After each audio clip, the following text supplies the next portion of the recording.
वृंदावनेश्वरी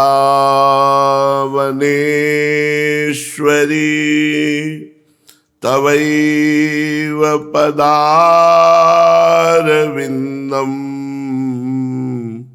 प्रेमामृतैकमकरन्द रसौघपूर्णम् हृद्यर्पितं मधुपतेः स्मरतापमुग्रं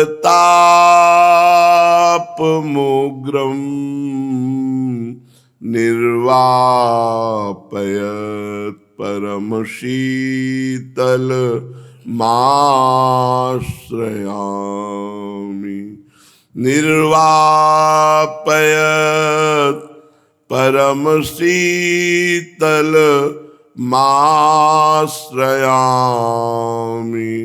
परमशीतलमाश्रयामि।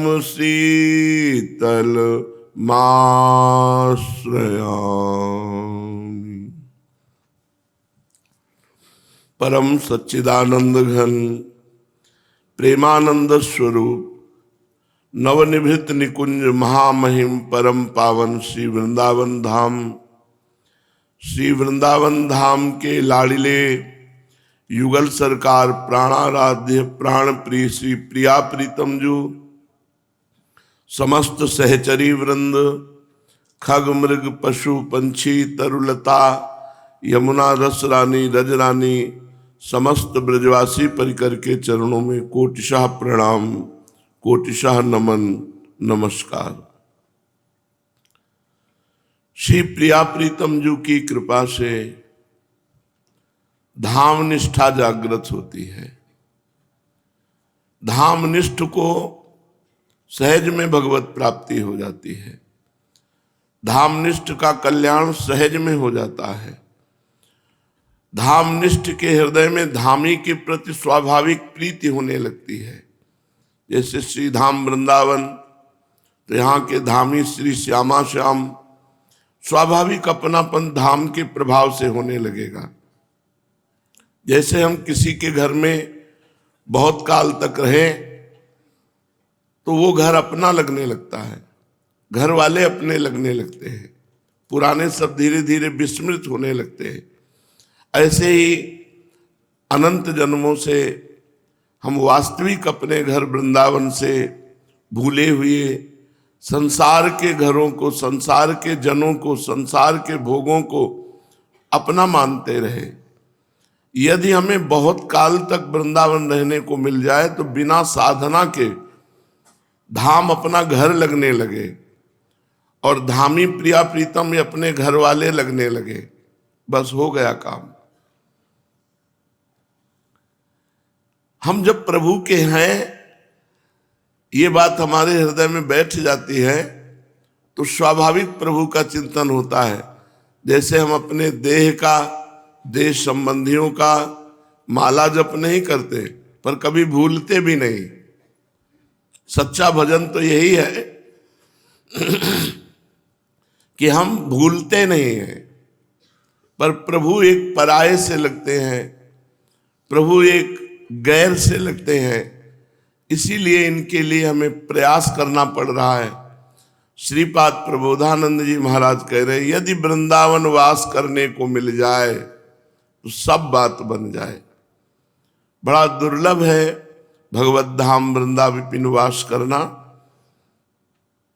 अगर रसिकों का संग नहीं है तो पहचान में नहीं आने वाला वृंदावन।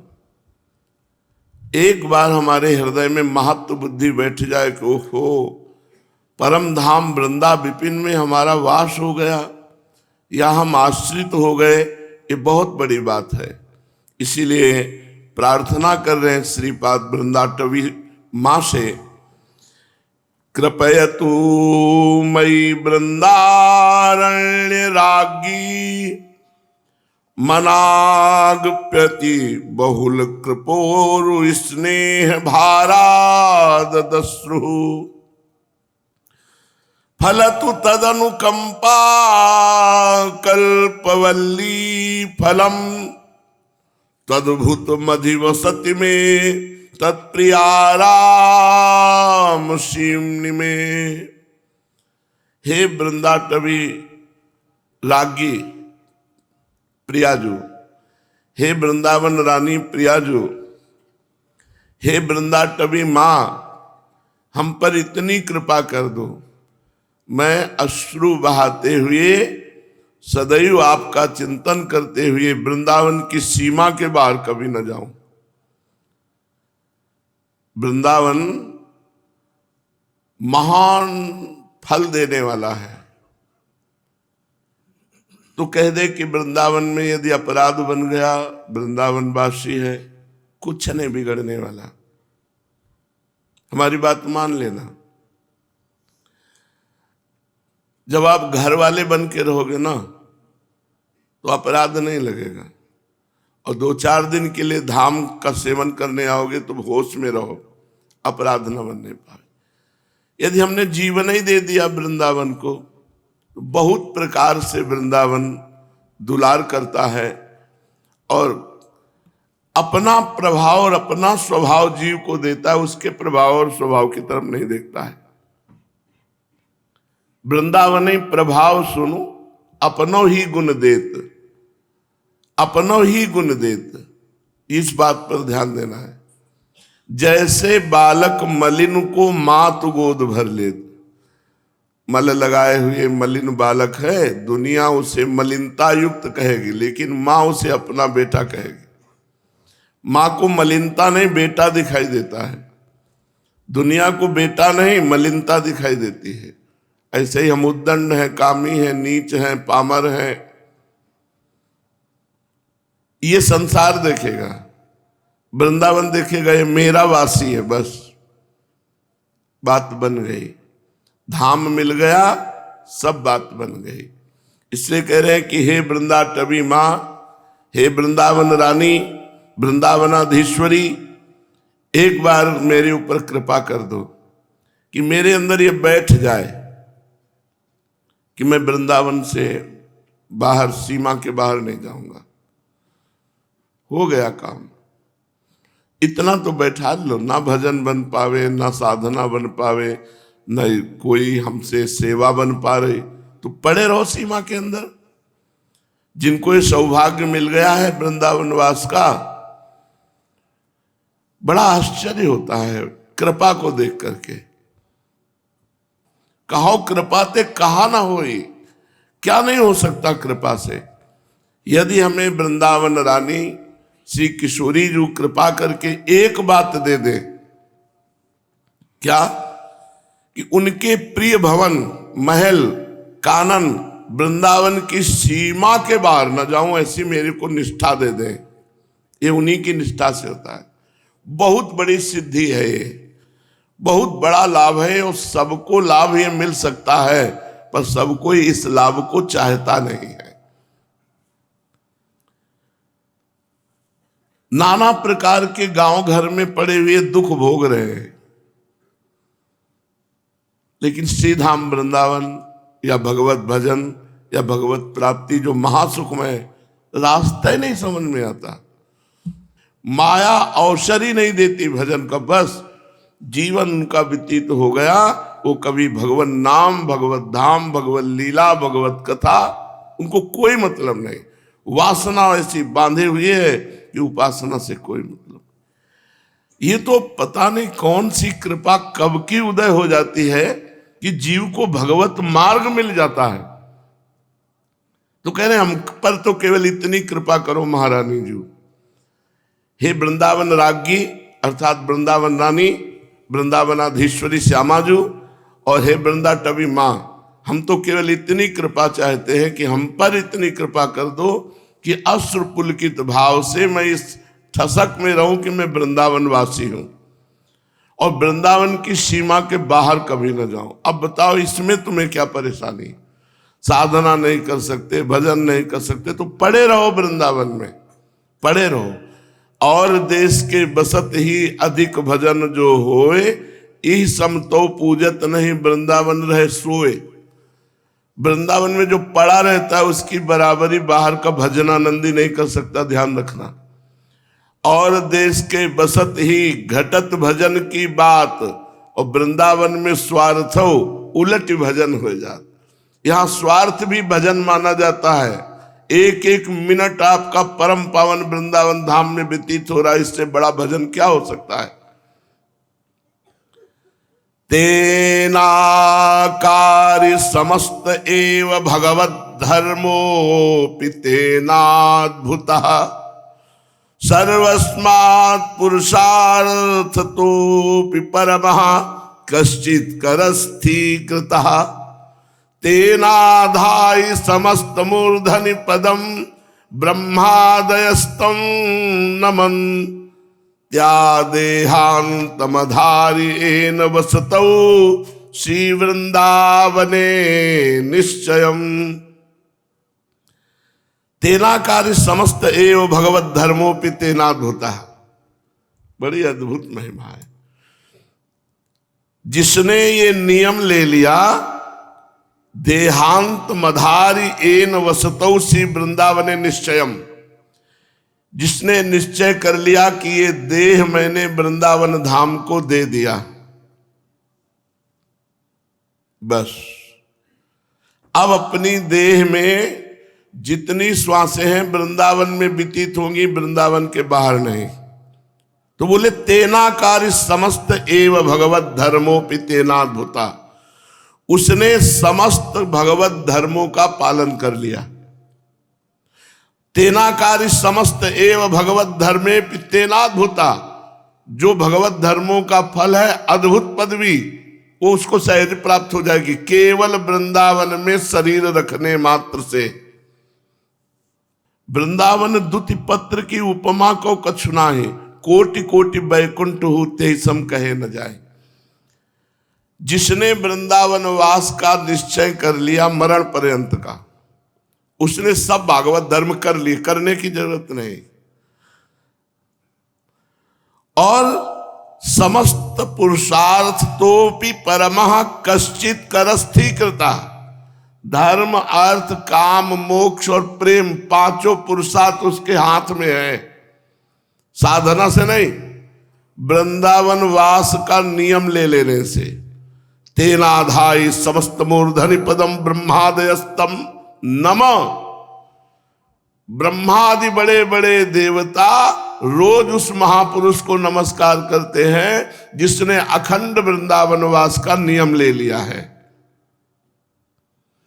और समस्त सुख उसके माथे पर सवार हो जाते हैं, समस्त सुख उसके चिंतन करने मात्र से प्रकट हो जाते हैं, जो वृंदावन का आजीवन वास स्वीकार कर लेता। केवल आजीवन वास का फल वर्णन कर रहे हैं। समस्त भागवत धर्मों को उसने कर लिया, भागवत धर्मों का फल उसे प्राप्त हो गया। समस्त पुरुषार्थ उसने कर लिया, समस्त पुरुषार्थ उसके हाथ में है। ब्रह्मादि बड़े बड़े लोकपाल उस वृंदावनवासी को रोज प्रणाम करते हैं, और समस्त सुख उसके दिमाग में जो चिंतन होगा वही उसे प्राप्त हो जाएगा। तो बोले अगर वे सुखों का चिंतन करेगा, मानो लौकिक सुख का भी, और उसे प्राप्त हो गया तो भगवत प्राप्ति नहीं होगी? नहीं, वो तो होगी।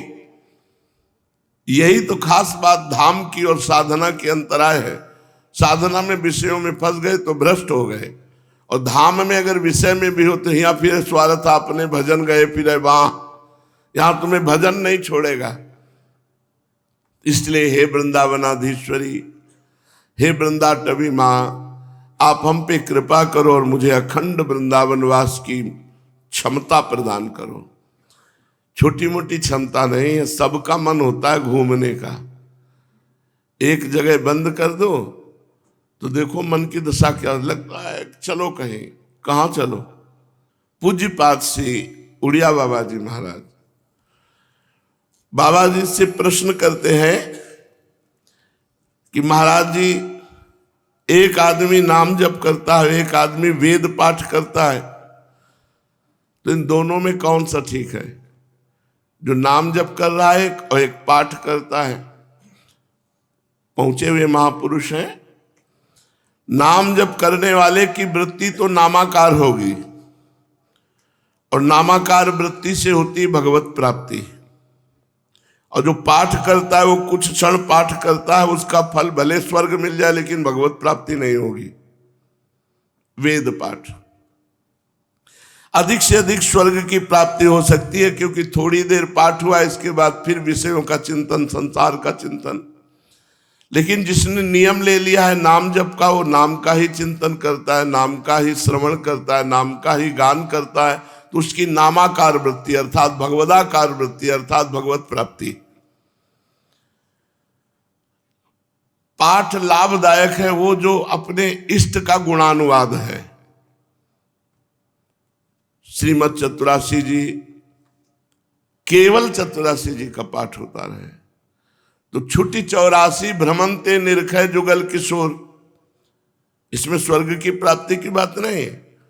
इसमें 84 लाख योनियों से छूट करके निरखय जुगल किशोर, निरखय जुगल किशोर भोर अरुरैन न जाने, पिए रूप रस मत भयो कछु मन ही न आने, प्रेम लक्षणा भक्ति होए ही आनंदकारी, और वृंदावन वास सखी सुख के अधिकारी, कुंज महल की टहल सुख।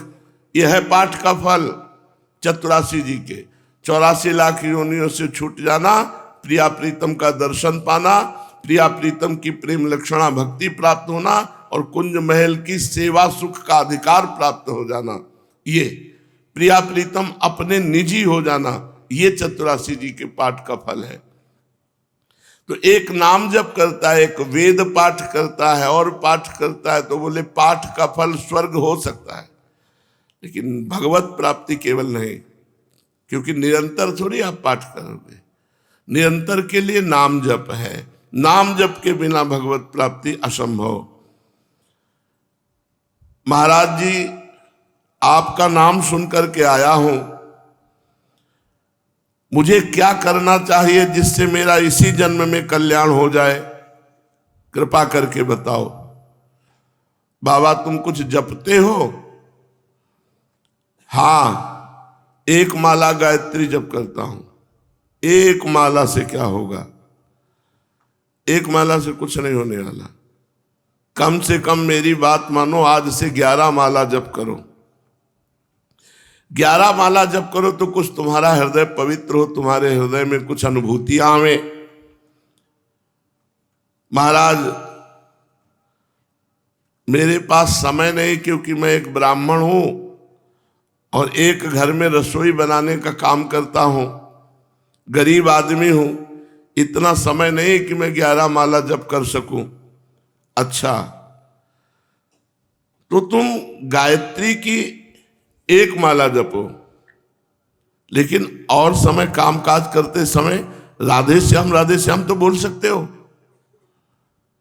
यदि तुम एक माला गायत्री और उठते बैठते काम करते हुए राधे श्याम बोलोगे, तो मंत्र से भी बढ़कर के अपार शक्ति नाम में है। इस राधे श्याम नाम का निरंतर जप करने से प्रिया प्रीतम का दर्शन हो जाता है, हो जाएगी भगवत प्राप्ति। देखो, जब तक किसी चीज का लोभ नहीं होता तब तक उसे पाने और सुरक्षित करने की धुन सवार नहीं होती। तो इसी प्रकार जब तक तुम्हें भगवत प्राप्ति का लोभ नहीं होगा तब तक नाम खूब जपने की और नाम बचाने की, रक्षा करने की, क्योंकि हमारा नाम जप रूपी धन कहीं चोर न चुरा ले जाए।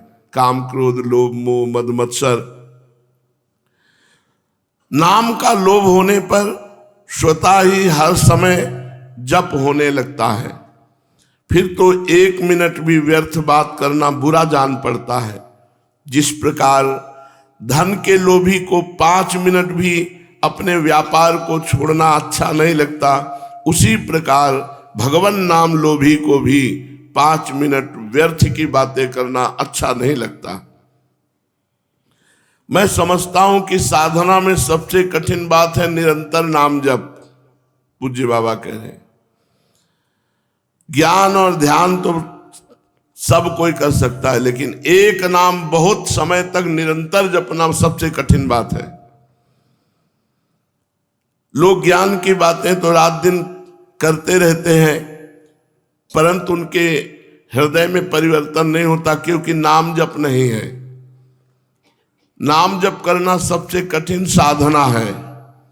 सब प्रकार की बातें छोड़कर निरंतर एक नाम एक मंत्र को कई घंटे तक जपते रहना तो साधारणतया ऐसा संभव है।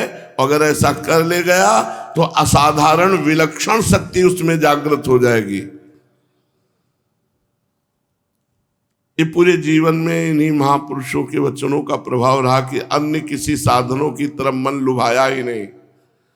बस यही लगा निरंतर हर श्वास, हर मिनट, हर सेकेंड प्रभु के चिंतन में जाए। नाम मंत्र से भी बड़ा है, क्योंकि मंत्र जप का विधान है शास्त्र में। जब मंत्र जप करे तो तुम्हारे वस्त्र पवित्र होने चाहिए, शरीर पवित्र होना चाहिए, स्थान पवित्र होना चाहिए। ऐसा नहीं कि आप शौचालय में मंत्र जप सकते हो, लेकिन शौचालय में नाम जप कर सकते हो। नाम में विधि विधान की कोई आवश्यकता नहीं है। नाम लेत भव सिंधु सुखाही, करहु विचार सुजन मन माही। नाम की बड़ी महिमा है। आप कल्पना भी नहीं कर सकते कि आपके जीवन का कैसे परिवर्तन हो गया नाम जप से। आप जप करके देखिए।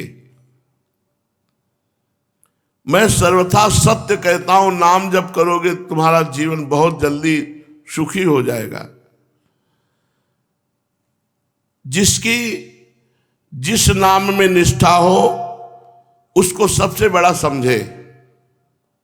जैसे कोई राम राम जपता है, गुरुजी ने राम राम दिया तो सबसे महिमाशाली राम नाम। किसी को शिव नाम मिला, सबसे महिमाशाली शिव नाम समझे। किसी को राधा, तो सबसे महिमाशाली राधा। अपने गुरु प्रदत्त नाम में सबसे बड़ी महिमा होनी चाहिए, इससे बढ़कर और कुछ नहीं है। तुम जिस समय कृष्ण नाम लिया उसी समय समझो तुम कृष्ण की गोद में बैठे हो। कृष्ण तुम्हें अपने गोद में बैठा ले हैं। नाम ले रहे हो मतलब नाम ही तुम्हारे पास है। नाम बाणी जहां श्याम श्यामा तहां, नाम बाणी सुनत श्याम श्यामा सुबस, नाम बाणी निकट श्याम श्यामा प्रगट। कितनी सुंदर बात है। अगर वाणी जी का गायन चल रहा है, नाम जब चल रहा है, तो हमारे प्रिया प्रीतम हमारे समीप हैं, हम चाहे जहां हो। नाम वाणी जहां श्याम श्यामा तहां। तो जो वृंदावन खंडवास नहीं कर सकते तो जहां भी है वहीं नाम वाणी में लगे, वहीं श्याम श्यामा हो। जहां श्याम श्यामा तहां उनका धाम। नाम के अभ्यास से धीरे धीरे पाप नष्ट होते, तब नाम मीठा लगने लगता है। जैसे पित्त का रोग हो, मिश्री खवावे तो कड़वी लगेगी, और वही मिश्री रोज नियम से अनुपात के अनुसार पावे तो पित्त का समन कर देगी और मिश्री मीठी लगने लगेगी। तो राधा नाम अमृत रस है, राधा नाम सुधा रसम। हमको क्यों सुधा रस नहीं लग रहा? क्योंकि जैसे पित्त बढ़ गया तो मिश्री मीठी नहीं लगती, ऐसे दुर्वासना बढ़ गई है। इसलिए राधा नाम हमें अमृत के समान होने पर भी मीठा नहीं लग रहा। तो बोले यही राधा नाम नियम से गान करते रहो, तुम्हारी दुर्वासना रूपी पित्त का समन हो जाएगा और राधा नाम रुचिकर मीठा अत्यंत आसक्ति हो जाएगी। जिस समय नाम का ध्यान करते हुए उपासक नाम जप करता है तो उसे दिव्य दिव्य महात्माओं के दर्शन, दिव्य दिव्य भगवत स्वरूपों के दर्शन, दिव्य अनुभव होने लगते। बंसीनाथ सुनाई दे रहा है, नूपुर ध्वनि सुनाई दे रही, प्रिया प्रीतम दिखाई, ये सब नाम से हो जाता है। भगवान के दर्शनों की चाह हो जाए नाम जापक में तो तत्काल भगवान दर्शन दे दें। विश्वास होने पर केवल नाम जप से भगवत साक्षात तत्व ज्ञान सब कुछ हो जाएगा। तुम जितना अधिक भजन करोगे उतना ही तुम्हारा हृदय भजन के प्रति आसक्त होता जाएगा, क्योंकि अनुभव होंगे आपको। धीरे धीरे भजन को बढ़ाते जाओ। काम करते हुए या बैठे हुए कोई अंतर नहीं पड़ना चाहिए। अभ्यास ऐसा कर लो, या बैठे हैं तो नाम जप चल रहा है, जैसे बैठे में चल रहा था वैसे क्रियावान होने पर भी नाम जप ना छूटे। यदि नाम जप में प्रेम हो गया तो घर छोड़कर एकांतवास करने की कोई आवश्यकता नहीं। जहां हो वहीं रहो, बस नाम में प्रीति कर लो। नाम में प्रीति नहीं हुई तो वन भी घर ही है, और नाम में प्रीति हो गई तो घर ही वन हो गया। चिंता की बात नहीं। भजन में कोई विघ्न कर सके ऐसी बात नहीं। हम स्वयं विघ्न पैदा करते हैं। हम बर्दाश्त कर लेते हैं विघ्नों को। हमारा भजन छूट करके प्रिया प्रीतम का चिंतन छूटकर विषय चिंतन हो, हम इसे बर्दाश्त कर रहे हैं इसलिए हो रहा है। अगर बर्दाश्त न करें तो कोई विघ्न नहीं आ सकता। इसलिए किसी विघ्न को बर्दाश्त मत करो। क्या चलेगा, भजन छूटा तो कोई बात नहीं। ये अभ्यास की कमी, ये प्रमाद स्थिति है, इसको छोड़ो। भजन न छूटने पावे सब कार्य करते हुए, यही खास बात है। थोड़ी देर गुणानुवाद किया, थोड़ी देर सत्संग सुना, थोड़ी देर नाम जप किया, थोड़ी देर सेवा की। हमारा समय का ऐसा क्रम होना चाहिए कि हमारे पास खाली समय रहे ही ना। इससे तुम्हारा देखना आगे चलकर भजन में मन डूबने लगेगा। यदि गृहस्थ हो, मेहनत की कमाई है, तो साधु सेवा करते हुए भजन करो तो ज्यादा लाभ प्राप्त होगा। भगवान संतों के मुख से पाते हैं। भगवान संतों में प्रगट विराजमान रहते हैं, और भगवान ने प्रगट आदेश किया है, सातों सम्मोह में जग देखा, मोते अधिक संत कर लेखा। मेरे से भी अधिक संत को देखो, संत के प्रति भावना करो। भगवान स्वयं श्री राम जी सबरी मैया से कह रहे, सातों सम मोहिमय जग देखा। संपूर्ण संसार में भगवत भाव करो, लेकिन संतों को भगवान से बढ़कर मानो। है बड़ी कठिन बात। भगवान के समान मान ले तो बहुत बड़ी बात है। भगवान से बढ़कर संतों को मानने की बात कही गई। यदि कोई तुम्हें कर्मकांडी आचार वाला मिले तो बचना। अरे ऐसा नहीं होना चाहिए, ऐसा होना चाहिए, ये अपवित्रता, वो पवित्र, वो दिमाग भजन से हटाकर इसमें ऐसे लोगों का संग नहीं करना चाहिए। भगवत गुणानुवाद, भगवन नाम कीर्तन, भगवन नाम जप में किसी भी तरह की कोई रोक टोक नहीं है। कभी भी तुम मान लो अपवित्र भी हो और चतुरासी जी गा रहे हो तो कोई तुम्हें अपराध थोड़ी लगेगा। भगवत लीला गुणगान कर रहे हो। लेकिन अपवित्र हो तो मंत्र हो या वैदिक मंत्र, वो अपराध हो जाएगा।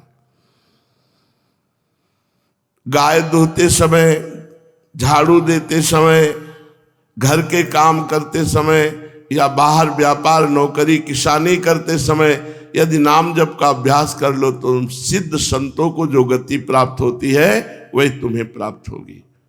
श्रीमद् भागवत महापुराण। महाराज निमि 9 योगीश्वरों से प्रश्न करते हैं कि महाराज, भगवान की माया सुनते हैं, बड़े बड़े मायावियों को मोहित कर लेती है।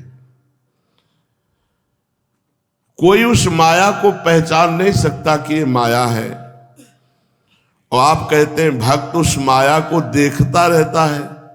माया भक्त को विचलित नहीं कर सकती, भ्रमित नहीं कर सकती। तो मैं ये जानना चाहता हूं कि भगवान की माया का स्वरूप क्या है। आप लोग कृपा करके बताइए। योगीश्वरों, मैं एक मनुष्य मृत्यु का शिकार हूं, कब मर जाऊं पता नहीं। संसार के तरह तरह के तापों ने मुझे बहुत दिनों से तपा रखा है। आप लोगों के मुख से जब ये भगवद वार्ता सुन रहे हैं तो हमारे तीनों ताप मिट रहे हैं। आप लोगों की वाणी सुनते सुनते मैं तृप्त नहीं हो रहा। आप कृपा करके बताइए माया का स्वरूप क्या है।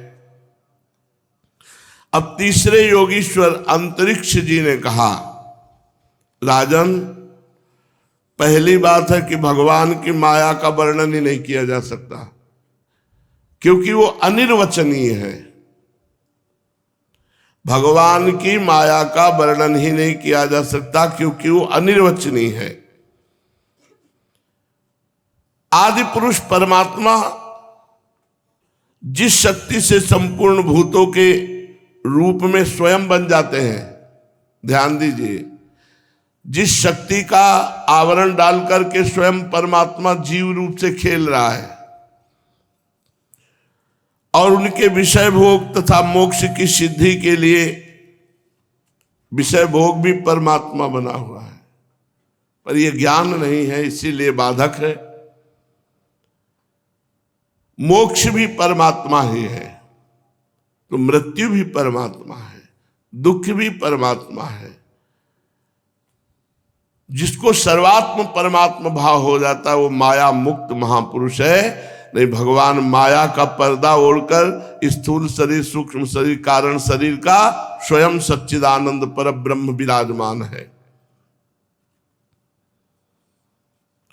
वही माया से पंचभूत शरीर रचते हैं, देव मनुष्य आदि शरीर, और उसी में विराजमान होकर गुप्त हो जाते हैं। कहाँ कोई जान पा रहा है भगवान विराजमान है, और साक्षात श्री भगवान विराजमान है, दूसरा कोई नहीं। इसी का नाम माया है कि भगवान ना दिखाई देकर भगवान के द्वारा रचित जितना नानात्व है वो स्वयं भगवान बने हैं, पंचभूत स्वयं भगवान बने हुए, पर दिखाई न देना, यही भगवान की माया है। पंच महाभूतों द्वारा बने हुए प्राणी शरीरों में भगवान अंतर्यामी रूप से प्रवेश कर जाते हैं। भगवान ही एक मन के रूप में प्रवेश कर जाते हैं। भगवान ही 5 ज्ञानेंद्रियां, 5 कर्मेंद्रियों के रूप में, और जीव इसी भोगों में, इन्हीं इंद्रियों से भोग भोग कर पूरा जीवन नष्ट कर देता। ये भगवान की माया है। देहाभिमानी जीव, देखो कितनी बढ़िया बात, स्पष्ट वर्णन हो रही कि भगवान ही अंतर्यामी रूप से इसमें बैठे हैं, भगवान ही एक मन रूप से बैठे हैं, भगवान ही 5 ज्ञानेंद्रियां, 5 कर्मेंद्रियां के रूप से बैठे हैं। पर भोगों में वो इतना मतवाला हो जाता है, वो अपने स्वरूप को भूल जाता है। ये श्री भगवान सबके हृदय में बैठे हैं, ये बात भूल जाता है। यही भगवान की माया। भुला देना भगवान की माया, छुपा देना भगवान की माया। वह देहाभिमानी जीव अंतर्यामी के द्वारा प्रकाशित इंद्रियों के द्वारा विषयों का भोग करता है और इस पंचभूतों के द्वारा निर्मित शरीर को अपना स्वरूप मानकर आसक्त हो जाता है। ये भगवान की माया है। अब वो कर्मेंद्रियों से सकाम कर्म करता है, उनके अनुसार शुभ कर्म का फल सुख और अशुभ कर्म का फल दुख भोग करने लगता है, और मैं शरीरधारी हूं नहीं, मैं शरीर ही हूं, ऐसा भ्रम होने लगता है और संसार में भटकने लगता है। ये भगवान की माया है। इस प्रकार यह जीव ऐसी अनेक अमंगलमयी कर्म गतियों को, उनके फलों को प्राप्त होता है और महाभूतों के प्रलय पर्यंत विवश होकर जन्म के बाद मृत्यु, मृत्यु के बाद जन्म को प्राप्त होता है। ये भगवान की माया है। जब पंचभूतों का प्रलय का समय आता है तो अनादि और अनंत काल स्थूल तथा सूक्ष्म द्रव्य एवं गुण रूप इस व्यक्त सृष्टि को मूल प्रकृति की ओर खींचता है। ये भगवान की माया है। जब सृष्टि के महाप्रलय का समय आता है तो काल संपूर्ण सृष्टि को मूल की तरफ खींचता है, विनाश करता है। क्या करता है? उस समय ये होगा 100 वर्ष तक भयंकर सूखा पड़ेगा। 100 वर्ष तक पानी पीने को नहीं मिलेगा। जब 100 वर्ष पानी ही नहीं होगा, वर्षा ही नहीं होगी, तो धरातल का पानी सूख जाएगा।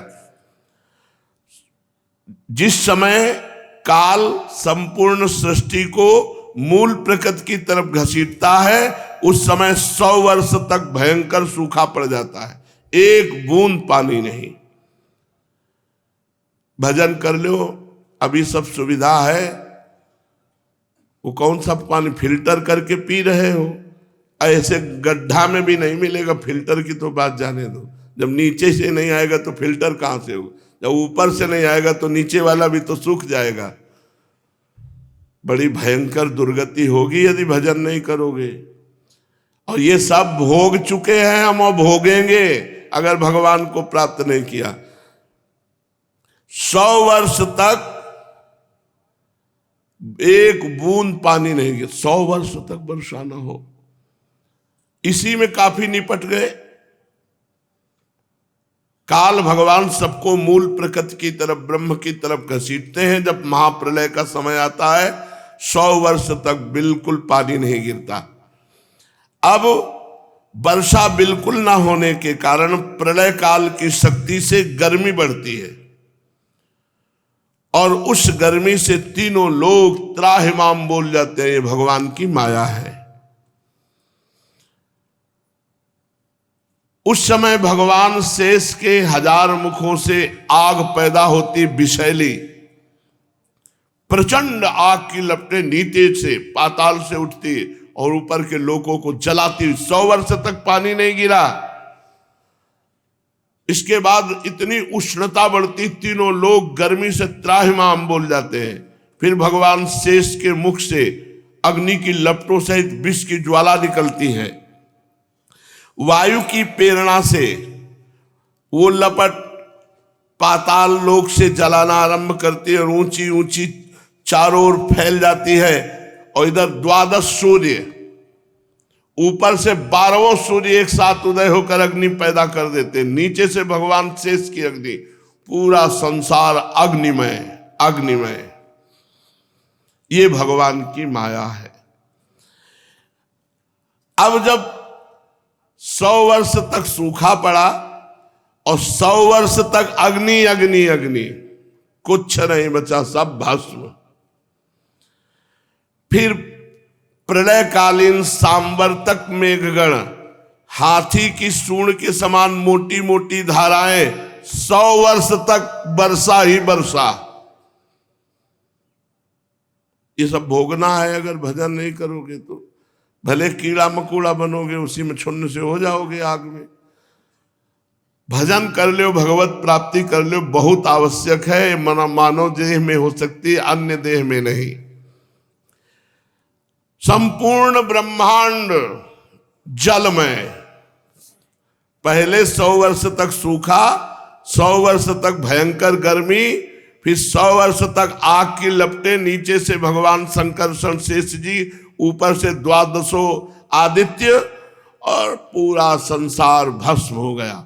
अब फिर मोटी मोटी सूंड की, जैसे हाथी की होती है, ऐसे धारा, बूंदे नहीं धारा, पूरा ब्रह्मांड जलमय हो गया।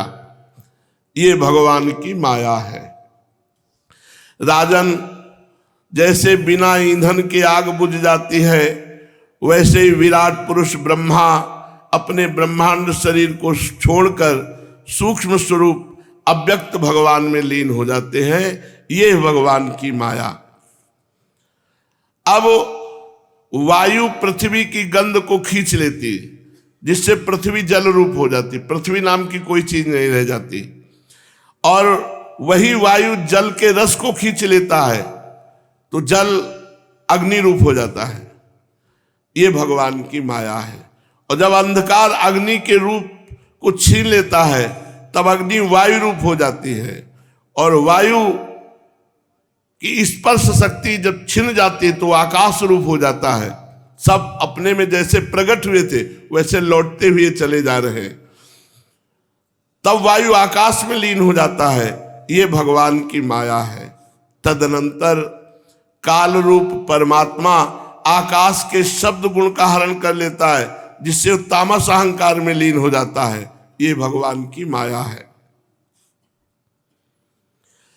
और इंद्रियां बुद्धि ये राजस अहंकार में, मन सात्विक अहंकार में देवताओं के साथ लीन हो जाता है, और अहंकार महातत्व में, महातत्व प्रकृति में, प्रकृति मूल प्रकृति में, मूल प्रकृति ब्रह्म में हो गई। यहीं से शुरू हुआ था, ये महाप्रलय हो गया। ये भगवान की माया। जब सृष्टि होना होता है तो ब्रह्म से मूल प्रकृति, मूल प्रकृति से त्रिगुणात्मिका प्रकृति, त्रिगुणात्मिका प्रकृति से महातत्व, महातत्व से अहंकार, अहंकार त्रिविध, त्रिविध अहंकार में इंद्रिया, मन, देवता, सब बुद्धि, सब प्रकट, और उसी से पूरी सृष्टि।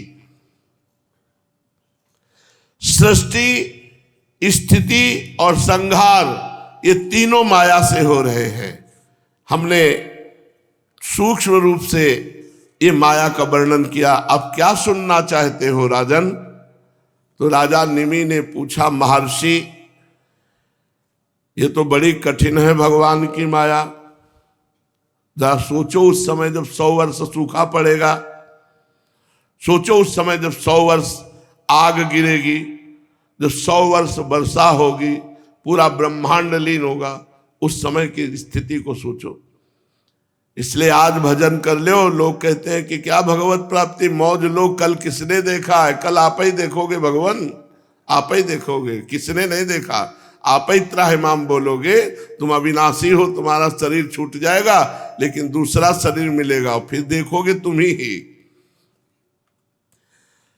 तो ये भगवान की माया इतनी प्रबल, तो इससे पार कैसे जाए?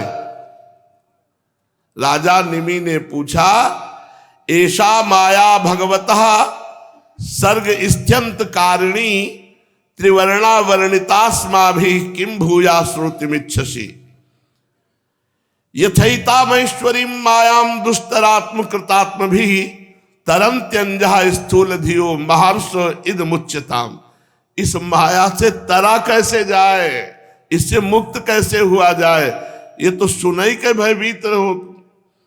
अब कृपा करके बताइए, जिसे हमने सुना, जिससे हम भयभीत हुए, इससे हम तरे कैसे? क्योंकि इस शरीर में आत्मबुद्धि हो गई, यही माया है। अब इससे कैसे मुक्त हो?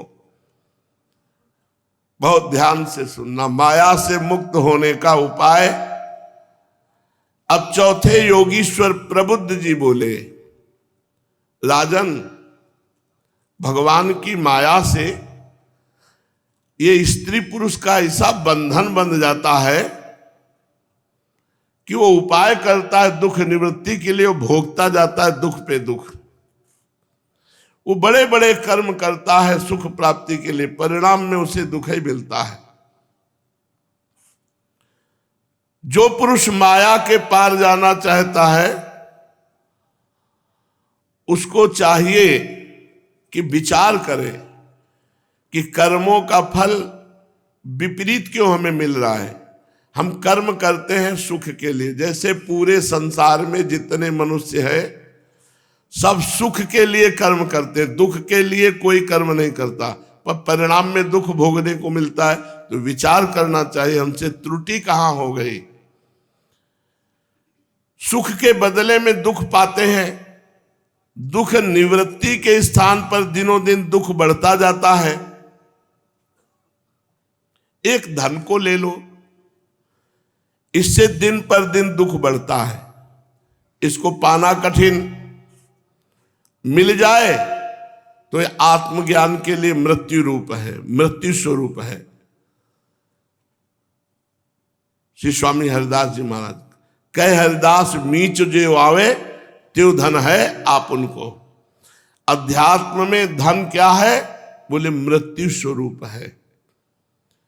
जो इस धन का चिंतन, धन में एक बड़ा भारी दोष है, 15 दोष तो है ही है, एक बड़ा भारी दोष है गिनती में सुख मिलना। आप हो गए खुद मर करके यमराज के अतिथि, और यहां बैंक बैलेंस जोड़ जोड़ के मर गए। बहुत विचित्र हाल है। एक धन को ले लो, ये दिन पर दिन दुख बढ़ाता रहता है, इसको पाना कठिन, मिल जाए तो ये आत्मा के लिए मृत्यु स्वरूप है। जो धन की चिंतन में उलझन में पड़ जाए, वो अपने आप को भूल जाता है। एक धन की बात केवल। फिर स्त्री, जड़ चेतन की तो ग्रंथि पड़ी है, ये और बड़ी ग्रंथि पड़ गई। एक शब्द है, हम आपके बिना जीवित नहीं रह सकते। ये हर उस हृदय से निकलेगा जो स्त्रैण है, स्त्री आसक्त है, और हर हृदय स्त्री आसक्त हो जाएगा यदि हरि का आश्रय नहीं है तो। ये छोटी मोटी शक्ति नहीं है भगवान की, यही माया है विचित्र। ऐसा महसूस होता है कि हम आपके बिना जीवित नहीं रह सकते। फिर जो तांडव करती है माया, बड़े बड़ों को घुटने पे लेकर, वो रात दिन समझ ही नहीं पाया कि आयु कब नष्ट हो गई। मृदु भाषण सुधामयम वाचो कामनाम रस वर्धनम, अमृत जैसी बातें। आए थे हरि भजलल काउंटे लाख कपास, आए थे ब्रह्म प्राप्ति के लिए, मानव देह मिला था भगवत प्राप्ति के लिए। एक धन को ले लो, दूसरा करे एक स्त्री को ले लो। दिन प्रतिदिन आसक्ति, दिन प्रतिदिन आसक्ति। घर को ले लो, एक परिवार के बड़े बूढ़े, तो उनको आइए आप वृंदावन वास कीजिए, आपकी सारी व्यवस्था। उनका एक एक ईंट हमारी मेहनत से लगी हुई इस घर में, इसी में मरेंगे। तो हम कहा उनको और बता देना, मर के छिपकली बनेंगे और इसी दीवार में छिपके घूमेंगे। घर को ले लो, पुत्र को ले लो, स्वजन संबंधी रिश्ते नातेदार, ये सब नाशवान, इतना जोर का बंधन भगवान की माया का कि इन सब की प्राप्ति हो जाने पर भी उसको याद नहीं आता कि मेरा प्रधान कर्तव्य था कि मैं जाऊंगा भगवान का भजन करके अपने को मुक्त करूंगा। जब मां के गर्भ में था और भयानक कष्ट भोग रहा था, उस समय भगवान ने जब उसे ज्ञान दिया तो जीव ने भगवान से वादा किया कि एक बार मुझे मां के गर्भ से बाहर कर दो प्रभु, मैं जाके आपका ऐसा भजन करूंगा कि दोबारा गर्भ में नाव पर वो आकर भूमि परत भा ढाबर पानी, तिम जीवई माया लपटानी। वो फिर भूल गया भगवान को, ये हो जाए ये हो जाए, वो सब हो गया फिर भी भूल गया और अपने को अविनाशी मानने लगा शरीर को। भला बताओ क्या सुख शांति मिल सकती है? एवं लोकम परम विद्या नश्वरम कर्म निर्मितम सातुल्यातिशयध्वंसम यथा मंडलवर्तिनाम। ये तो हुई इस लोक की बात। ऐसे ही परलोक में भी है, स्वर्ग आदि लोक में एक विमान मिलता है, अप्सरा मिलती, भोग सामग्री मिलती, भोगो। पुण्य क्षीण हुआ पुनः मृत्यु लोक में। वहीं तुम्हारे विमान के पास से घंटी बजती हुई दूसरा विमान गया जो तुमसे सर्वश्रेष्ठ है, तुमसे श्रेष्ठ अप्सरा है, वो देख देख के जल रहा है। और स्वर्ग में पहुंचने वाले को एक माला पहना दी जाती है, जब उसका पतन का समय आता है माला कुम्हलाने लगती। भयंकर कष्ट, ना विमान साथ, ना वो अप्सरा साथ, ना भोग सामग्री साथ। तो जैसे इस लोक में वैसे परलोक में भी। इसलिए जो भगवत प्राप्ति करना चाहता है उसे लोक और परलोक दोनों के भोगों से वैराग्य चाहिए। और नाम जापक को जब भगवत भजन की लगन लगती है तो ब्रह्मादि के भोग सब विषम लागत ताई, नारायण ब्रज चंद की लगन लगी है जाए। ब्रह्मादि के भोगों से भी वैराग्य हो जाता है। बहुत कठिन है, शब्द कह दिया केवल ब्रह्मादि के भोगों से वैराग्य। अरे मर्त्य लोक के, जब इनको क्रॉस करे मर्त्य लोक के, कोई भोग उसे आसक्त न कर पाए, तब स्वर्गिक, फिर महालोक, जनलोक, तपलोक, ब्रह्मलोक। 100 रुपया में तो ईमान डिगाए हुए हैं, तो करोड़ रुपया कहां से आवे? जब साधारण मर्त्य भोगों में हमारी स्थिति गिर गई तो फिर दिव्य भोग कहां से आए? एक थे सुंद उपसुंद, ये एक साथ पैदा हुए थे, दोनों सगे भाई। अगर ये चलेंगे तो एक साथ, बोलेंगे तो एक साथ, खाएंगे तो एक साथ, हंसेंगे तो एक साथ, खेलेंगे तो एक साथ, दिनचर्या होगी तो एक साथ। तो तपस्या एक साथ की, और ऐसी भयंकर तपस्या की कि भगवान ब्रह्मा जी प्रकट हुए। ब्रह्मा जी ने कहा वरदान मांगो, तो बोले अमरत्व। ये अमरत्व इसलिए मांगते हैं कि मैं अमर हो जाऊं, सबको मार डालूं, राक्षस स्वभाव। ब्रह्मा जी ने कहा अमरत्व तो नहीं दे सकते। तब उन्होंने विचार किया कि हम दोनों भाइयों में तनिक कभी बैर होता नहीं, तो उनका हम मरे तो आपस में ही मरे दोनों भाई, अन्यथा न मरे। ब्रह्मा जी ने हाँ कहा तो राक्षसों ने समझा कि हमने ब्रह्मा जी को ठग लिया, क्योंकि हम दोनों में कभी बैर होगा नहीं। और ऐसा ही था, बहुत प्यार था, एक साथ पैदा हुए, एक साथ जो चेष्टा हो एक साथ। आप दिग्विजयी योद्धा की तरह गौशालाओं का नाश करना, संतों के आश्रमों को उजाड़ना, धर्म स्थानों को नष्ट कर देना, हाहाकार मचा दिया। ब्रह्मा जी के पास देवताओं ने प्रार्थना की कि महाराज आपसे वरदान पाने के कारण ये मरेंगे तो आपस में ही, और आपस में कभी मर ही नहीं सकते क्योंकि इतना प्यार है इनका। तो अब ये त्रिभुवन में अमर है, अब इनको कोई मार नहीं सकता, मरेंगे तो आपस में ही, और आपस में इतना प्यार है, मर सकते नहीं, और ये त्रिभुवन को मारे डाल रहे हैं, आप कृपा करो कोई उपाय। तो एक अप्सरा की रचना की, तिल भर देखने को मिल जाए अगर उसका शरीर तो वहीं आसक्त हो जाए, इसलिए उसका नाम रखा तिलोत्तमा। अप्सरा प्रकट भई, प्रणाम किया, महाराज आदेश करो। बोले इन दोनों भाइयों में बहुत प्रियता है, इन दोनों को मारना, ये आपस ही में मरेंगे, इनको मार के आ जाओ। बोले प्रभु ये तो बहुत छोटी बात है, अभी गई अभी आई। ब्रह्मा जी इसको प्रणाम करके तिलोत्तमा गई, ये दोनों भाई मतवाले होकर के दिग्विजयी योद्धा, कोई इनको परास्त कर सकता नहीं था। ये बैठे थे, नृत्य गान हो रहा था, इतने में एक गेंद गिरा के उनके सामने दोनों भाइयों की, और दोनों की दृष्टि गई तो देखा तिलोत्तमा। अरे जिसका एक तिल देख ले, ब्रह्मलोक की अप्सरा है।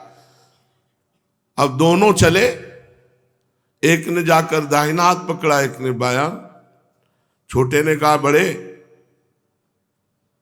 ये तुम्हारी बेटी के समान है, तुम ऐसे। बड़े ने कहा धूर्तता नहीं, तुम्हारी मां के समान है क्योंकि तुम्हारी भाभी है।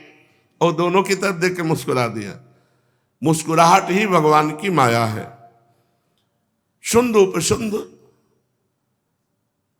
उनकी बात बढ़ती गई और दोनों की तरफ मुस्कुरा देता कि मानो हम दोनों की हैं, निपट लो तुम। थोड़ी देर में गर्मी गर्मा हुई।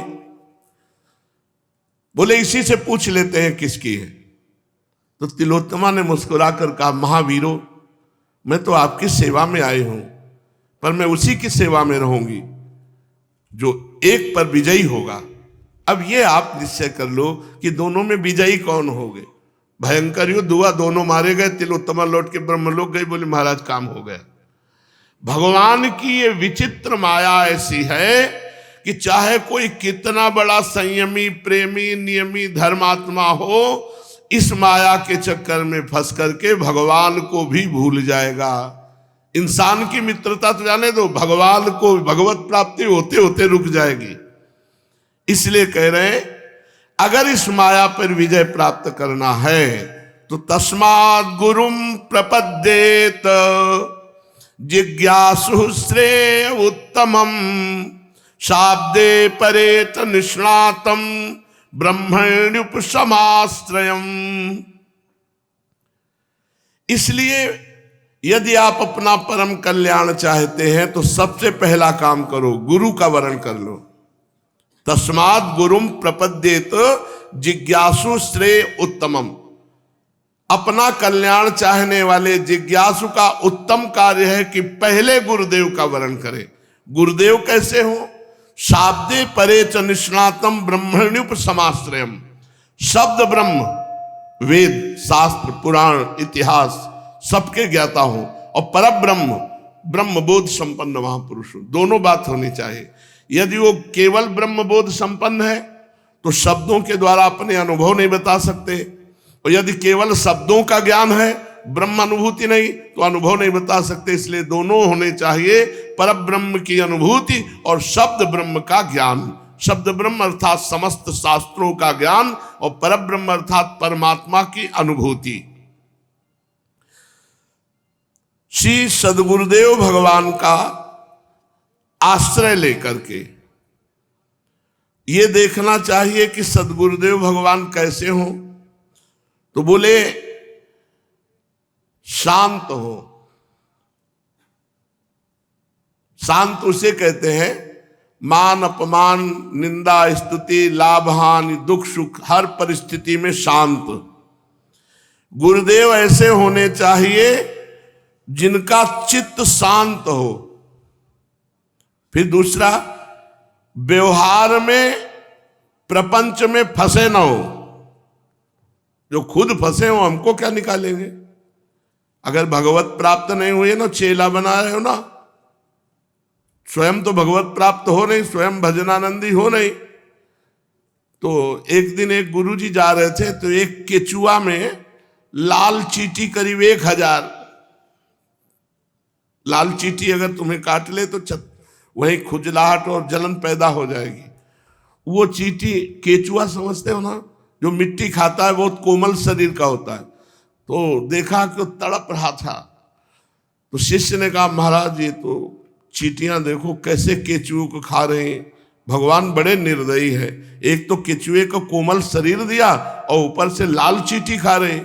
तो बोले लाल चींटी जानते हो कौन है? ये सब चेला है। और जो केचुआ जी हैं ये कौन है? बोले गुरु जी हैं।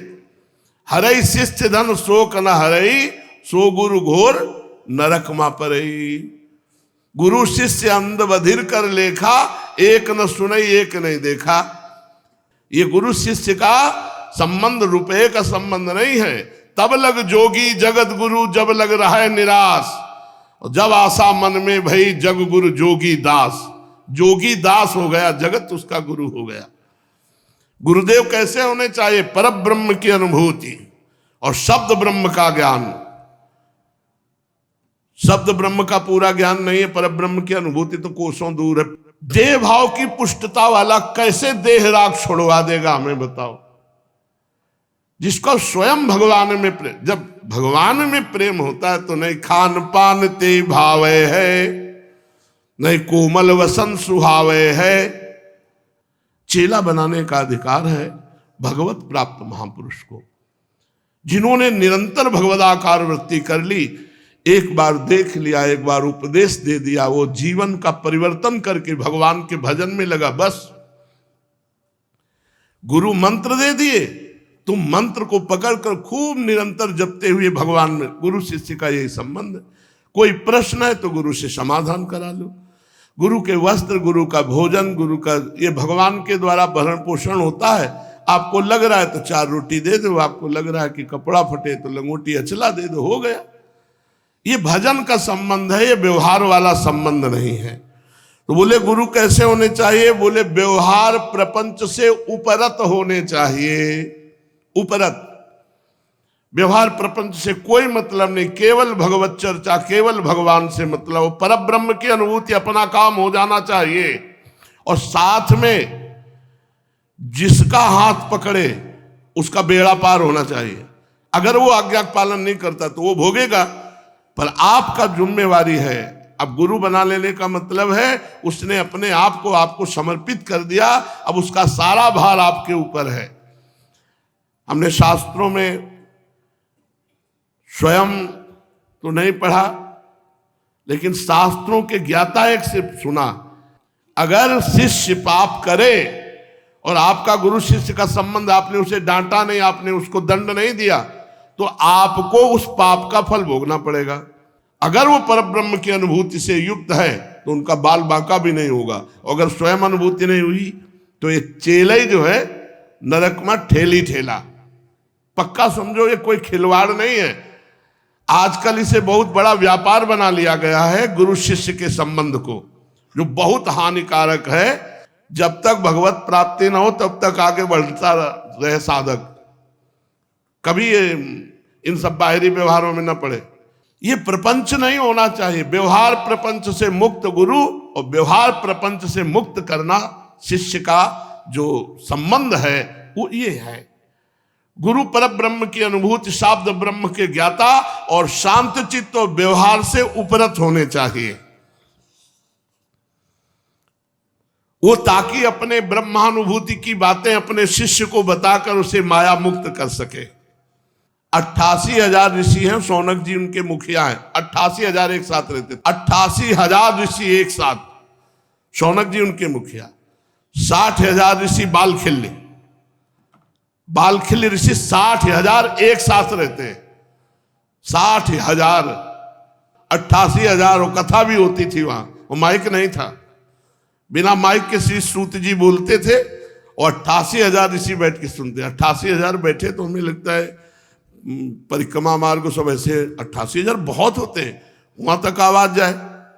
इतना पवित्र शांत वातावरण, भगवत स्वरूप। 88,000 ऋषि एक साथ बैठकर भगवत कथा सुनते, किसी में न राग न द्वेष, न किसी में बाह्य प्रपंच, न संसारिक भोगों की आकांक्षा।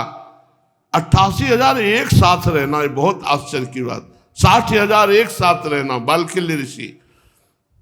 दुर्वासा भी जी जब चलते थे तो 60,000 उनके भी शिष्य थे। 60,000 शिष्य दुर्वासा जी के थे। जिज्ञासु को चाहिए कि गुरुदेव को ही अपना परम प्रीतम आत्मा परमात्मा मान ले। एक तो गुरु जल्दी बनावे नहीं, हम आपसे साफ बात कहते, कथा सुन के गुरु मत बनाओ, प्रवचन सुन के गुरु मत बनाओ। जल्दी बनाओगे ना तो जल्दी ही छोड़ दोगे। साल 2 साल 4 साल पहले उनको देखो, ज्ञान की छन्नी लगा के जितना तुम्हें भगवान ने दिया उससे छानो कि ये गुरु भगवान, हमारे गुरु भगवान बनने लायक है कि नहीं है। एक एक गुण अवगुण सद्गुण, उठना बैठना बोलना बातचीत, और जब गुरु बना ले तो गुरु ब्रह्मा गुरु विष्णु गुरुदेव महेश्वरा, गुरु साक्षात परब्रह्म तस्मै श्री गुरुवे नमः। हमारे परब्रह्म परमात्मा गुरुदेव हैं, अब हमें और कोई साक्षात्कार नहीं चाहिए, ऐसा भाव होना चाहिए। अपने गुरुदेव को ही परम प्रीतम, परम प्रीतम मतलब इनसे बढ़कर कोई प्यारा नहीं। अपने गुरुदेव को ही अपनी आत्मा, अपने गुरुदेव को ही परमात्मा मानना चाहिए। निष्कपट भाव से गुरुदेव की आज्ञा में रहना, कपट नहीं, अपनी कोई रुचि नहीं, गुरुदेव की रुचि। जोई जोई प्यारो करे सोई मुहि भावे, अब जोई कहां करें हम सोई, आयस लिए चले निज दासी। भगवान को प्राप्त कराने वाले भक्ति भाव के साधनों की क्रियात्मक शिक्षा गुरुदेव से ग्रहण करें। इन्हीं साधनों से सर्वात्मा एवं भक्तों को अपने आत्मा का दान करने वाले भगवान प्रसन्न हो जाते हैं। गुरुदेव के संग से शरीर में, संतान में अनासक्ति हो, अनासक्ति सीखे। गुरुदेव के संग का क्या मतलब है? शरीर में राग न रह जाए, अपनापन न रह जाए, संसार के संबंधों में अपनापन न रह जाए। गुरु आज्ञाकारी इसी, जो गुरु का आदेश हो गया वही हमारे जीवन में सर्वोपरि। फिर भगवान के भक्तों से कैसे प्रेम करना चाहिए? गुरु सोई जो साधु सेवावे और साधु सोई जो विषय छुड़ावे। हरिराम व्यास जी ने कहा गुरु वही है जो संतों से प्रेम करा दे, संत वही है जो भगवान से प्रेम करा दे, विषयों से राग छुड़ा दे। पहले शरीर और संतान में अनासक्ति सीखे, फिर भक्तों से कैसे प्रेम किया जाता है गुरुदेव से ये सीखे, फिर सबसे दया मैत्री विनय निष्कपट भाव ये सीखे। मिट्टी जलादि से बाह्य शरीर की पवित्रता, छल कपट के त्याग से भीतर की पवित्रता, अपने धर्म का अनुष्ठान, सहन शक्ति, ये गुरुदेव से सीखे। बड़ा सुंदर प्रसंग है, जल्दी जल्दी में रस नहीं आएगा, इसलिए शेष चर्चा आगे। श्री राधा वल्लभ लाल की।